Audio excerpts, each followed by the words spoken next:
5 লাখ টাকার ঋণ শুধু টাকা নয়, সেটা তার শ্বাস, তার ঘুম, তার প্রতিটি রাত কেড়ে নিয়েছে।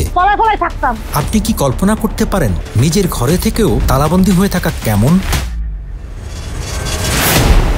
মহিলা রিক্সা চালায়, এটা বহুত যাত্রীরা বলে আমারে, আপনি কি রিক্সা চালাইতে এই রাস্তায় আসছেন কি কিসের জন্য? পরে গেলে আমি বাধ্যতা বলতে, অনেক মানুষের কাছে লুকাইতে চাই, বলতে চাই না, তবু তো অনেক মানুষের খুঁজে খুঁজে পাশে গাড়িতে বসে জিগায়, আপা আপনার এই পরিস্থিতি কি লেগে, আপনি এই রাস্তা বাইছে নিলেন কি লেগে? না, বিরক্ত হয় না, আবার হয়ে কি হইব, কষ্টের কথা।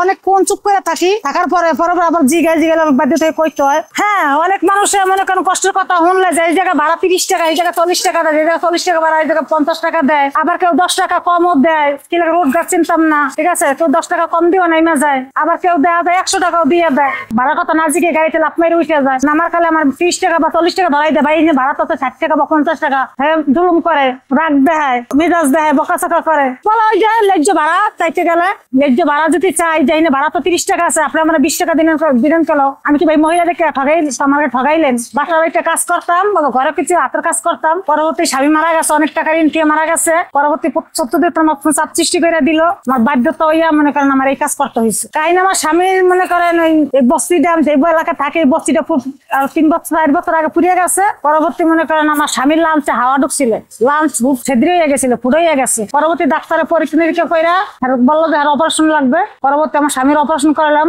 পাশাপাশি 2টা অপারেশন করাইলাম। করানোর পরে 1 বছর পরে আমার স্বামী মারা গেল। পরবর্তী আমার স্বামী মারা যাওয়ার পরে মনে করেন আমি অসহায়, পিছনে আমার কেউ ছিল না, বাসায় খাওয়ারও কিছু ছিল না। 10 টাকার মুড়ি কিনে আমি 2 দিন খাইছি। বাচ্চারা, ছোট বাচ্চারা বোনের কাছে দিয়ে দিছি, বাচ্চারা দেখে 3টা বাচ্চা, বড় 2টা কিন্তু কিছু হয়তো না, কিন্তু ছোট বাচ্চারা ভাতের লাগে কামতো, মাইসে দাদা দিতে খাড়াই থাকতো, বোনের কাছে দিয়ে দিছিলাম। দেওয়ানোর পর নিজে কি করবো, পলাই থাকি। মানুষের টাকা সব পয়সা কিস্তিওয়ালা আহে, ঘরে তালা মারে, গালাগালি করে, পরে আমি কোন রাস্তায় যাবো? পরবর্তী আমি পলাই থাকতাম, রাইতেলে ঢুকতাম, হ্যাঁ মানুষের ধরাই দিত। একটা জালনা ছিল আমার পিছনে, একটা জালনা ছিল, জালনা দিয়ে আমি ঢুকতাম, আবার ওই জালনা দিয়ে বাইরে যেতাম, ঘর খুলতাম না। রাত্রে আসতাম, রাত 12টায়, 11টায়, 1টায়, দরজা ঘরে তালা মেরে থুইছে। একজনের টাকা পাইবো, টাকা ঘর তালা মেরে থুই। আস্তে আস্তে আমি করতে গেছিলাম। পরবর্তী মনে করেন আমার মেয়েটা, যে আমার জড়াই দিয়ে কাইনিয়ে দিচ্ছে, ছোট মেয়েটা বলছে, মা আব্বা মারা গেছে, আমার ফিরে গেছি, তুমি কি আমাকে ফিরে যাবা? এটা আমার কাজ চায় দেওয়ার দ্বারা, আমার তো কেউ নাই দুনিয়াতে। ওই যে মানুষের চাপে টাকা চায়, বকাবকি করে, মাথার কোনো ছাপ নাই। যে পারে হেও পায়, যে না পারে হেও পায়। পাশাপাশি একটা মেয়ে গাড়ি চালায়, ও আমার বললো কি, জেসমিনা পাস তুমি গাড়ি চালাও, বড় মিশুক বেড়াইছে, ইয়া চালাও। আর একটা আমার নাতি হিসেবে সম্পর্ক, ও আমার বললো কি, নানি দাদি দেখো না ইউটিউবে মহিলারা গাড়ি চালায়, তুমি জান কি করবা?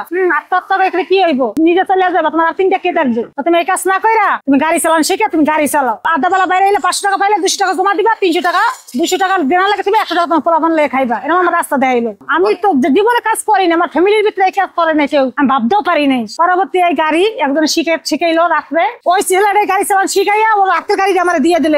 একদিন পোলাপান লাইয়া ওখানে খাইয়া বলে আমার দোয়া করো, আমার নাম লইয়ে একা তাকে আমার গাড়িটা দিয়ে দিছে। আমি কাশি রোডে গেছি, আমি অ্যাক্সিডেন্ট করে লাইছি, 20-25 দিন লাগছে। এরপর আমার একটা গাড়ি লইয়ে দিছে।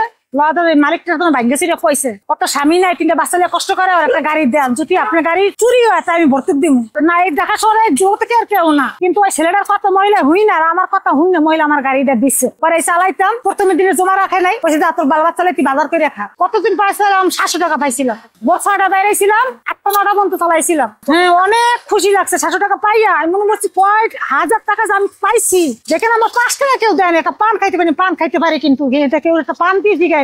পরবর্তী দিনের পর দিনে আস্তে আস্তে আল্লাহর রহমতে 3 বছর ধরে গাড়ি চালাইতে আসি। চালাই মনে করেন একটা 5-6 লাখ টাকা ঋণ দিছি। এখন মনে করেন 4 লাখ লাইন মানুষ পাইবো বলে এখনো কষ্ট করি আমি। আমার ভালো বাচ্চারা আমি ভালো একটা মাছও খাওয়াইতে পারি না, ভালো একটা মাংস আমি খাওয়াইতে পারি না। মনে করেন দিনের পর দিনে এখনো কষ্ট করি, যে মনে করি রোডে 10টা টাকায় যে সারাদিন রোডে থাকি, 10টা টাকাও আমি খাই না। চিন্তা করে আমি 20 টাকা খাবো, 20 টাকা আমার বাচ্চারে দিব। আমার বাচ্চা স্কুলে যাওয়ার সময় টিফিন নিবে। আমার স্বামী অনেক, শ্বশুর বাড়ির লোক নাই, আমার আত্মীয় স্বজন কেউ নেই, না বন্ধু বান্ধব কেউ নেই। এই বস্তির মাসে আমার সহযোগিতা করছে কম বেশি।